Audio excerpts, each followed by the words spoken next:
সুপ্রিয় দর্শক, আসসালামু আলাইকুম রহমতুল্লাহি বারাকাতু। সুপ্রিয় দর্শক, আজকে যে বিষয়টি নিয়ে কথা বলছি বা কথা বলতে চাচ্ছি, বিষয়টি হচ্ছে যে বিএনপি এবং জামায়াত ইসলাম মুখোমুখি অবস্থান। এই মুখোমুখি অবস্থানে জনাব রুহুল কবির রিজভী একজন খুবই গুরুত্বপূর্ণ এবং ত্যাগী নেতা বিএনপির। উনি বললেন যে জামায়াত ইসলাম একটা মুনাফিকি দল। আমরা এই কথাটি দলের চেয়ারপারসন বেগম জিয়ার কাছ থেকেও শুনেছিলাম। জামাত একটা মুনাফেক দল, এদের মতো মুনাফেক আর নেই, অর্থাৎ বেগম জিয়াও কথাটা বলেছিলেন। জামাত ইসলাম মুনাফেক কেন, এটা ব্যাখ্যাও দিয়েছেন জনাব রুহুল কবির রিজভী। আমি এই ব্যাখ্যাটাতে যাচ্ছি না, আমি তাদের ধর্ম নিয়ে যে ব্যবসা, তাদের যে এক এক সময় এক এক রকম পোল্টিবাজি, আমি শুধুমাত্র এই কথাগুলো কয়েকটা বলতে চাই।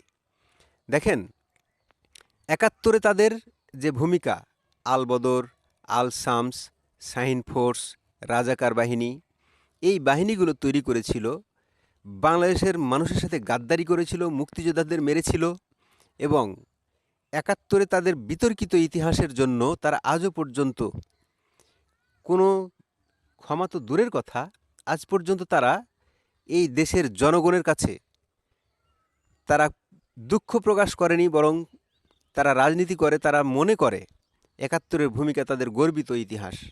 তারা মনে করে মুক্তিযোদ্ধাদের তারা মেরেছিল, তারা একটা বাহানা খুঁজে, বাহানা দেয়, দুই একটা বাহানা, সেটা আপনারা হয়তো শুনেছেন যে তারা নাকি যুদ্ধ করত, ভারত যদি এখানে অংশগ্রহণ না করত তারা নাকি গেরিলা যুদ্ধ করত।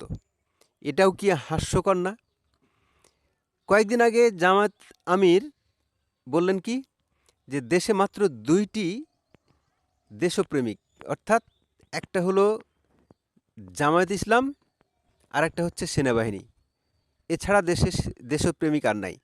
সেনাবাহিনী যে বাংলাদেশের দেশপ্রেমিক, এটা মানতে আমাদের কোনো সমস্যা নেই, কারণ হচ্ছে সেনাবাহিনী আমাদের স্বাধীনতা এবং সার্বভৌমত্বের প্রতীক। কিন্তু জামাত যখন তাদেরকে দেশপ্রেমিক বলে তখন এটা হাস্যকর। এই যে সব বিতর্কিত কথাবার্তা, এরপরে আসেন কিছুদিন আগে জামায়াত ইসলাম হিন্দু সংগঠন তৈরি করলো। কি ন্যাক্কারজনক! ভোটের মাঠে তাদের ধর্মের ব্যবহার, তাদের গঠনতন্ত্রে নেই মানে হিন্দু সংগঠন করার, তবু তারা ভোটের জন্য এখন সব করতেই প্রস্তুত। কি যে করে আর কি যে করে না তারা, আপনারা দেখছেন, দেখবেন। তো বিএনপি যে তাদের মুনাফেক বলছে, এই সব কর্মকাণ্ডের কারণেই বলছে। আসলে এই মুনাফেকি, ধর্ম নিয়ে ব্যবসা এবং এই যে তৌহিদি জনতার ব্যানারে উগ্রপন্থা মব সৃষ্টি করছে, এটা আসলে এদের ধর্মে এরা কোথায় পেয়েছে জানি না।